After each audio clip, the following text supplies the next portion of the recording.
Fix iPhone personal hotspot not working, quick 60-second guide.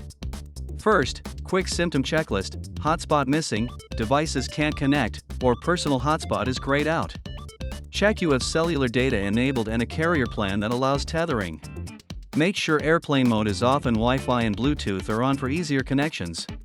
If symptoms persist, we'll walk settings step by step to resolve it fast. Follow close-up screen captures with on-screen captions as we go through each step. Open Settings, tap Cellular, then confirm cellular data is enabled.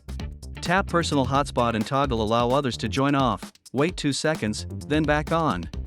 If the hotspot option is missing, go to Settings, General, Reset, then tap Reset Network Settings.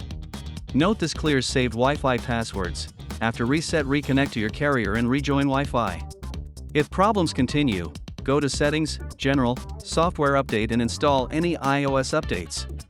Summary: check carrier and data, toggle hotspot, reset network settings if needed, update iOS. Subscribe for more quick iPhone fixes.